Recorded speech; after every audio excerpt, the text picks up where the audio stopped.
Hey everyone, welcome to the वाइट्यूब गुरुजी।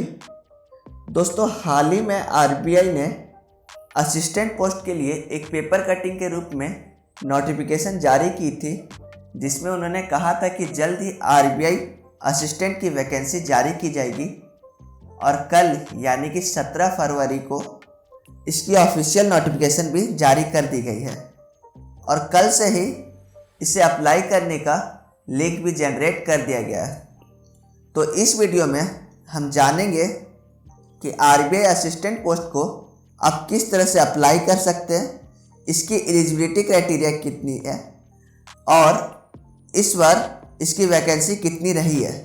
इन सब बातों को इस वीडियो में जानेंगे तथा इसके साथ ही हम लोग जानेंगे कि आपको इसका प्रिपरेशन किस तरह से करना है और इसके एग्ज़ाम पैटर्न को आपको समझाएंगे, जिससे आपको प्रिपरेशन में बूस्ट मिलेगा और आप सही ढंग से इसका प्रिपरेशन कर पाएंगे। हम इसे कई सारी स्ट्रेटजी भी आपको बताएंगे कि आप इसे किस तरह से स्ट्रेटजी के ज़रिए प्रिपरेशन को बूस्ट कर सकते हैं। इसके लिए हम लोग प्रीवियस ईयर की कट ऑफ को भी देखेंगे, जो कि आखिरी एग्ज़ाम आरबीआई असिस्टेंट की 2019 में हुई थी, उसकी कट ऑफ क्या रही थी उसको भी बताएंगे, जो आपके लिए ज़रूरी होगा।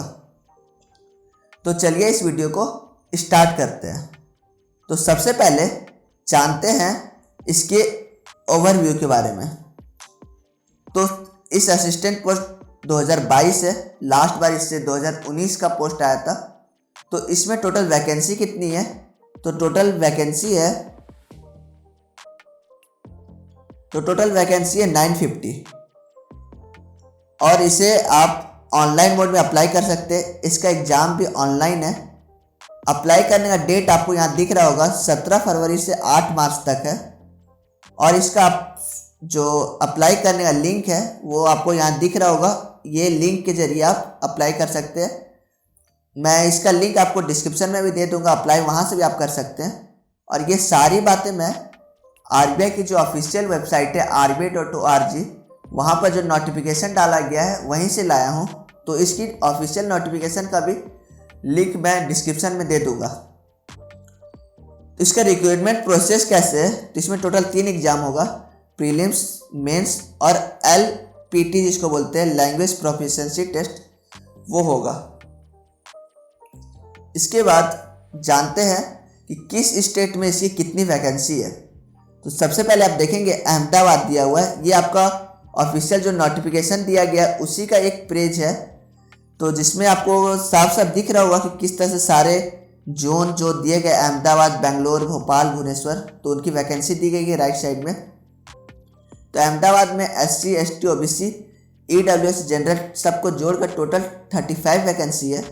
बेंगलोर में 74, भोपाल में 31, भुवनेश्वर में 31, चंडीगढ़ में 78, चेन्नई में 66, गुवाहाटी में 32 और हैदराबाद में 40। आप देख सकते हैं सारी वैकेंसी, जिसमें मुंबई में सबसे ज़्यादा 128 और कानपुर, लखनऊ में 131। ये 2 जगह की सबसे ज़्यादा वैकेंसी है।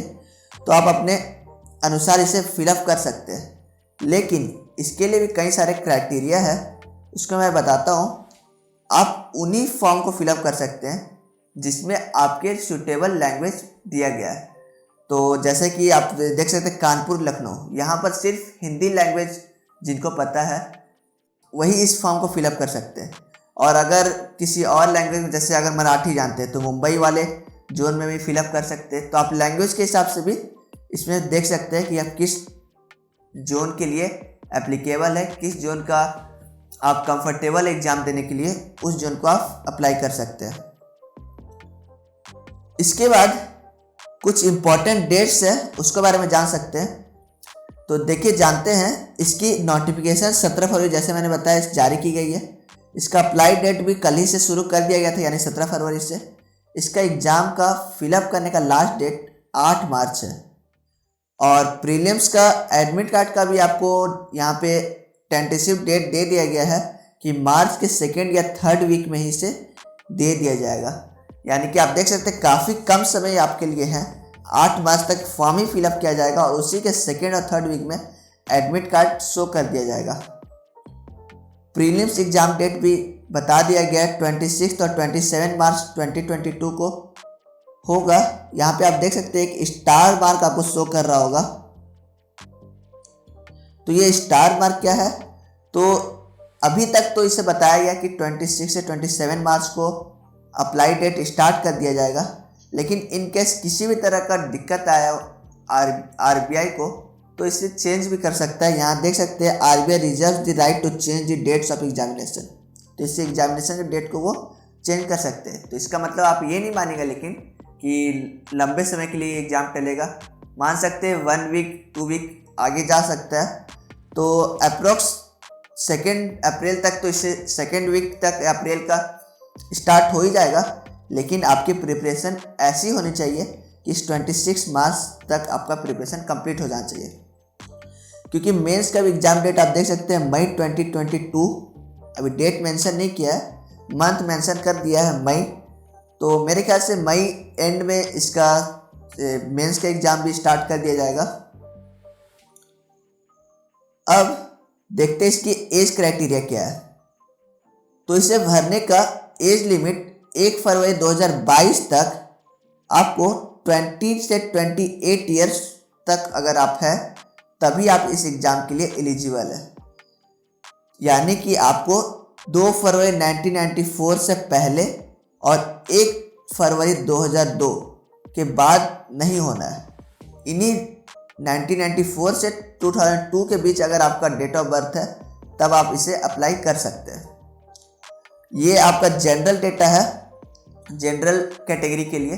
बाकी का आप ऑफिशियल नोटिफिकेशन जो मैं आपको पीडीएफ के रूप में प्रोवाइड कर दूंगा, लिंक में आपको दे दूंगा डिस्क्रिप्शन में, वहाँ से जाकर आप देख सकते हैं। उसके बाद देखते हैं इसका एजुकेशन क्वालिफिकेशन क्या रहेगा। तो यहाँ पर मिनिमम बैचलर डिग्री आप जानते हैं, क्योंकि आरबीआई एक बैंक जैसा ही एग्ज़ाम है। बैंक में हर एक एग्ज़ाम के लिए बैचलर डिग्री कंपलसरी है, उसी तरह इसमें भी बैचलर डिग्री रखा गया है।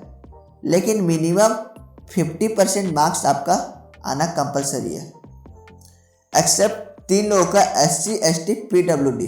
इसमें आपको सिर्फ ग्रेजुएशन मार्क्स होना चाहिए। आपका परसेंटेज मैटर नहीं करता, कोई भी परसेंटेज रह सकता है, सिर्फ आपको पासिंग सर्टिफिकेट इसमें रहना चाहिए आपको। इसके अलावा कंप्यूटर नॉलेज भी आपको होना चाहिए। इतनी बातें यहाँ कही गई है। और जो एक्स सर्विसमैन है, एक्स सर्विसमैन के लिए क्या रखा गया क्रेडेंशियल, क्या क्राइटेरिया रखा गया?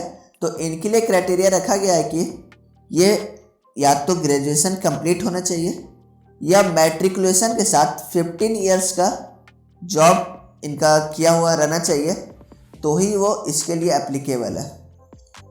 और बताया हूँ मैंने कि SC ST जो है उनके लिए पासिंग परसेंटेज मैटर नहीं करता, वो सिर्फ पास होना चाहिए ग्रेजुएशन से। बाकी जो बचे EBC और OBC और जनरल कैटेगरी, उनके लिए 50% मार्क्स लाना कंपलसरी है। उसके बाद लिखा है candidate applying for post in a particular recruitment office should be proficient in the language that is known to read, write, speak and understand the language of the state any of the state falling under the recruitment office. तो जो जैसा कि मैंने starting में बताया है, आप जिस जोन से भरेंगे उस जोन का जो लैंग्वेज है उसका आपको रीड, राइट, स्पीक ये तीनों चीज़ आना चाहिए, तभी उसको आप फिलअप कर सकते हैं। नेक्स्ट आप जान लेते हैं कि ये सारी क्राइटेरिया अगर आपका है तो आप फॉर्म फिलअप कर सकते हैं। अब जानते हैं आप फॉर्म फिलअप करें कैसे। तो मैंने जो लिंक बताया उस लिंक पे आपको जाना है। उस लिंक पे आप देख सकते हैं, ये लिंक आपका जाना पहचाना हो सकता है, क्योंकि हर एक बैंक का फॉर्म इसी तरह का उसका इंटरफेस रहता है। सेम आरबीआई जो असिस्टेंट पोस्ट के लिए इंटरफेस है, सिमिलर है। यहाँ पर भी आप देख सकते हैं, यहाँ पर आपको डेट देख सकते हैं, ये दिया गया है कब से फॉर्म फिलअप स्टार्ट हो रहा है, इन डेट कब है, और बाकी डिटेल भी दी गई है कि कब तक आप प्रिंट कर सकते हैं डॉक्यूमेंट को, ऑनलाइन फी पेमेंट का डेट क्या है। तो यहाँ से आपको रजिस्ट्रेशन नंबर, पासवर्ड और सिक्योरिटी कोड डाल के लॉगिन करना है। तो रजिस्ट्रेशन नंबर कैसे आएगा? तो आपको उसके ऊपर दिख रहा हुआ एक link, click here for new registration, इसको आपको क्लिक करना है। अब आप देख सकते हैं ये सिमिलर आपको जिस तरह से बैंक का बाकी फॉर्म होता है, अगर आपने पहले किसी बैंक का एग्ज़ाम को फिलअप किया होगा तो आपको इसके बारे में जानकारी होगा। तो इसी तरह का आपको सिमिलर इंटरफेस इसमें भी है। भरना आपका first name, confirm first name, middle name, confirm middle name, इस तरह से भर के सबमिट करना है, आपका रजिस्ट्रेशन हो जाएगा। उसके बाद फ़ोटो सिग्नेचर अपलोड करना है, बाकी डिटेल्स भरना है जो एजुकेशन रिलेटेड है, कंप्यूटर रिलेटेड है, प्रीव्यू देखना है, कुछ डॉक्यूमेंट अपलोड करना है जैसे कि आपका डिक्लेरेशन हो गया, थंब इम्प्रेशन हो गया, ये सब। और लास्ट में पेमेंट करना है, उसके साथ आपका ये फॉर्म फिलअप हो जाएगा। मैं इस लिंक को आपको डिस्क्रिप्शन में दे रहा हूँ, वहाँ से जाकर आप इसे फिलअप कर सकते हैं। तो आपको समझ आ गया होगा आप किस तरह से अप्लाई कर सकते हैं। वापस से चलते कुछ और एक्स्ट्रा बातें जानने के लिए कि आखिर आप इस एग्ज़ाम की प्रिपरेशन कैसे कर सकते हैं। तो उससे पहले जानते हैं इसका एग्ज़ाम किन किन तरीक़े से होगा। तो 3 फेज़ों में ये एग्ज़ाम होगा, प्रीलिम्स, मेंस और एलपीटी। प्रीलिम्स में टोटल 100 क्वेश्चन होगा, मेंस में टोटल 200 क्वेश्चन होगा और एलपीटी एक वर्बली और रिटन मोड में एक टेस्ट होगा language related. Language professionally test है ये। जिस लैंग्वेज के लिए आप जिस जोन से अप्लाई करेंगे उस जोन में जो लैंग्वेज एप्लीकेबल होगा उस लैंग्वेज में आपको यहाँ वर्बली या रिटन रूप में या दोनों रूप में टेस्ट लिया जाएगा आरबीआई द्वारा। तो प्रीलिम्स मेन ज़्यादा इंपॉर्टेंट है तो उनके बारे में जानता हूँ। तो आरबीआई का प्रीलिम्स में टोटल 3 सेक्शन है, इंग्लिश, एप्टीट्यूड मैथ और रीजनिंग एबिलिटी। आप नंबर ऑफ क्वेश्चन दे सकते हैं। इंग्लिश लैंग्वेज का टोटल 30 क्वेश्चन होगा, एप्टीट्यूड का 35 और रीजनिंग एबिलिटी का 35 क्वेश्चन रहेगा।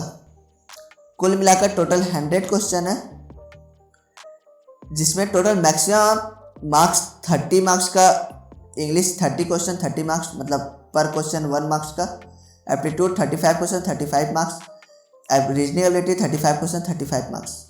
और यहाँ पर सेक्शनल टाइम भी दिया गया है हर एक फील्ड का। जैसे इंग्लिश के लिए आपको 20 मिनट्स दिए जाएंगे, मैथ के लिए भी 20 मिनट्स, रीजनिंग एबिलिटी के लिए 20 मिनट्स। तो टोटल 1 आवर का टाइम रहेगा, 100 क्वेश्चन 100 मार्क्स।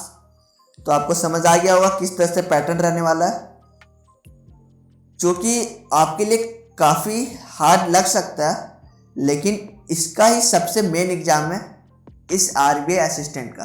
आरबीआई असिस्टेंट में 3 फेज आपको बताया, प्रीलिम्स, मेंस और एलपीटी, जिसमें सबसे इम्पॉर्टेंट एग्ज़ाम प्रीलिम्स का ही है, क्योंकि सबसे ज़्यादा भीड़ इसी में रहेगा, कट ऑफ सबसे ज़्यादा इसी का जाता है।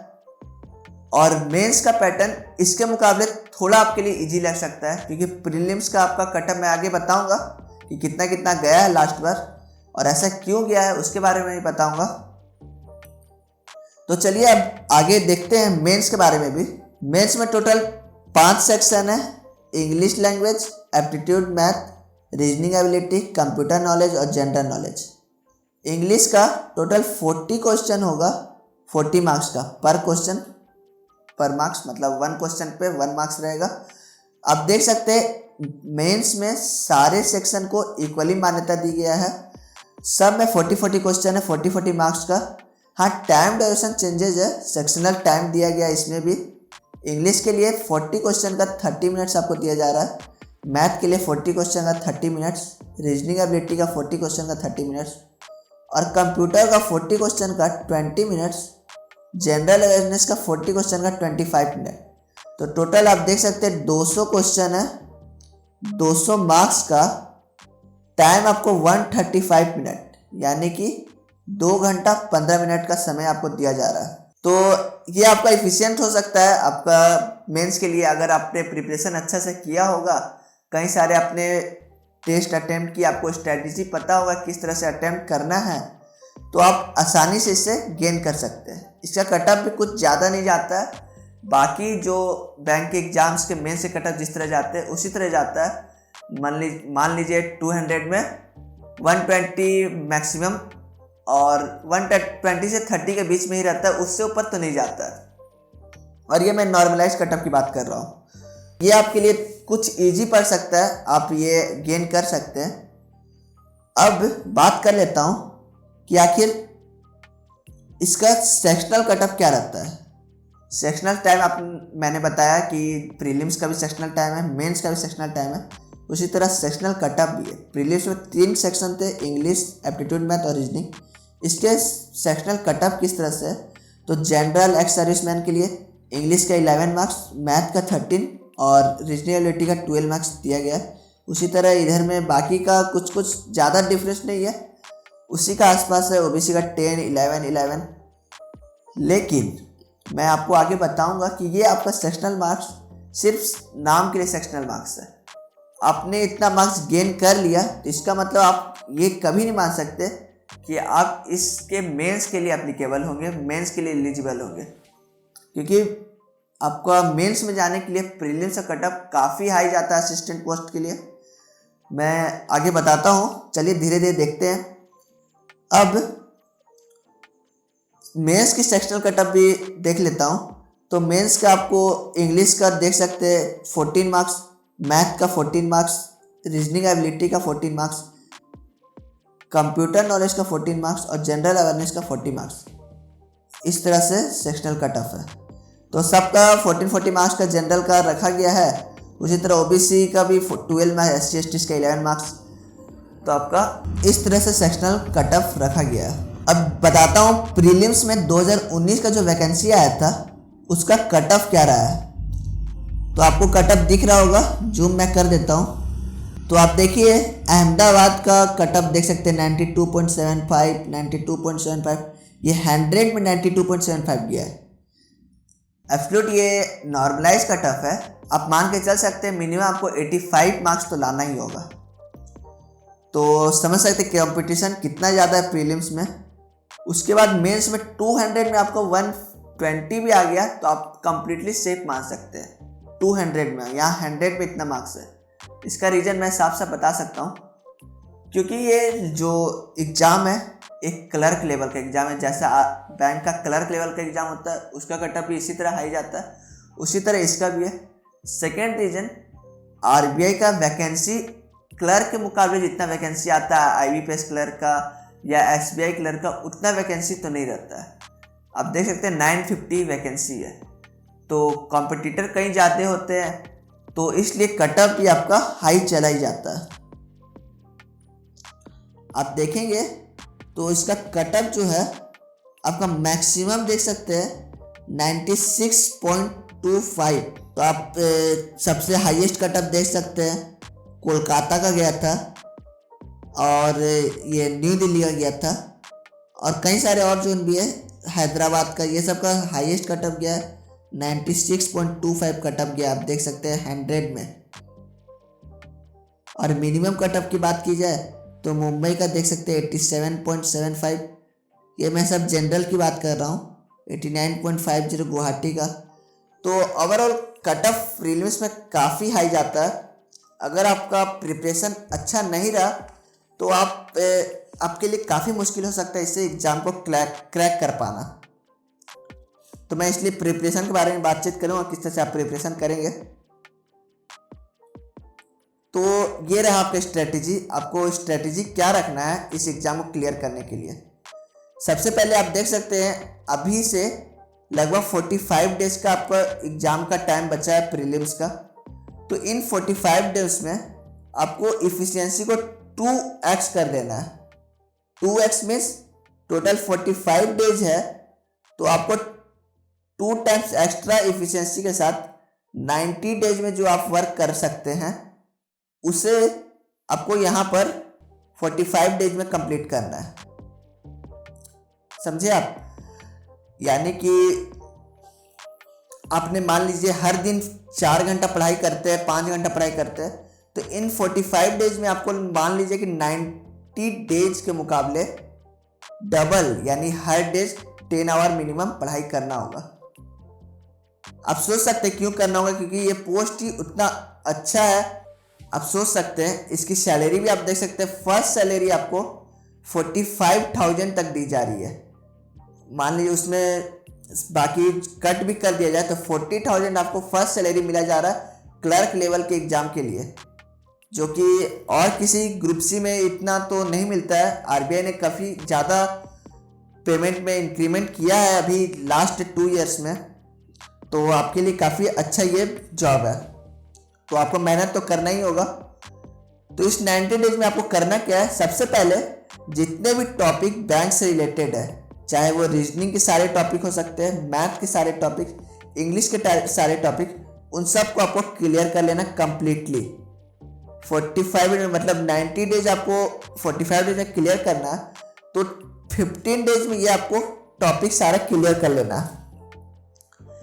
अगले महीना यानी लास्ट का 1 मंथ जो बचा रहेगा उसमें आपको सिर्फ और सिर्फ प्रीवियस ईयर पेपर और मॉक अटेम्प्ट करना है। जब तक एग्जाम नहीं हो जाता तब तक आपको मिनिमम 30+ मॉक अटेम्प्ट करना, और सिर्फ मॉक अटेम्प्ट नहीं करना, उनकी गलतियों को सुधारना भी है। इन मॉक को अटेम्प्ट करने के लिए आपको टाइमर को लेके चलना है। किस तरह से टाइमर लेके चलेंगे, तो जो भी मॉक अटेम्प्ट करेंगे टाइम को ऑन करना है। अगर ऑफलाइन मॉक अटेम्प्ट कर रहे हैं, ऑनलाइन मॉक अटेम्प्ट कर रहे हैं, तो टाइम के साथ स्पीड में आपको कैलकुलेशन करना है। भले ही स्टार्टिंग में आप कम क्वेश्चन अटेम्प्ट कर रहे हो, लेकिन ज़्यादा से ज़्यादा टाइम किसी क्वेश्चन पर नहीं देना है। स्पीड को बढ़ाना है, मेनली इसमें पैटर्न है। आपको 100 क्वेश्चन है तो 90+ क्वेश्चन को अगर आप अटेम्प्ट करेंगे 100% इफिशियंसी के साथ, एक्यूरेसी के साथ, तब जाकर आपका सिलेक्शन प्री में हो जाता है। आप मान लीजिए प्री में सिलेक्शन पा लिए तो आपके चांसेस काफ़ी ज़्यादा बढ़ सकते हैं मेंस में क्लियर होने के। तो प्री आपके लिए काफ़ी इंपॉर्टेंट है। उसके अलावा प्रीवियस ईयर पेपर आपको ज़रूर से ज़रूर सॉल्व करना है। प्रीवियस ईयर पेपर इसलिए सॉल्व करना है क्योंकि इससे आपको काफ़ी ज़्यादा अंदाज़ा मिलेगा कि आपको एग्ज़ाम किस तरह से क्लियर करना है। और कई सारे क्वेश्चन आपके प्रीवियस से हूबहू आ जाते हैं, जो आपको काफ़ी मदद करेगी एग्ज़ाम के दिन। और क्वेश्चन नहीं तो कम से कम वो मेथड तो ज़रूर आ जाता है, तो जो आपको एग्ज़ाम के लिए काफ़ी ज़रूरत होगा। मैंने सारे चीज़ आपको बता दिया है, फिर भी आपको कुछ डाउट हो सकता है। तो अगर आपको किसी भी तरह का डाउट अभी भी है आरबीआई असिस्टेंट से रिलेटेड, तो ज़रूर से ज़रूर कमेंट करिए, क्योंकि मैं तो अभी भी कहूँगा कि ये पोस्ट आपके लिए काफ़ी अच्छा पोस्ट है। आपको इसकी तैयारी बहुत ही जम के करनी चाहिए। तो बेस्ट ऑफ लक, अच्छे से आप तैयारी करिए, फॉर्म फिलअप करिए। आज 2-3 दिन में आप फॉर्म फिलअप कर लीजिए। फॉर्म फिलअप करने के बाद पूरे जोर शोर से इस एग्ज़ाम की तैयारी के लिए लग जाइए। आप सभी को मेरे तरफ से बेस्ट ऑफ लक है। और कुछ मैं आपको स्टडी के रूप में देता रहूँगा इस चैनल पे ही, तो इस चैनल को भी सब्सक्राइब कर लीजिए। तो चलिए मिलते हैं नेक्स्ट वीडियो में, तब तक के लिए थैंक यू। जय हिंद, जय भारत।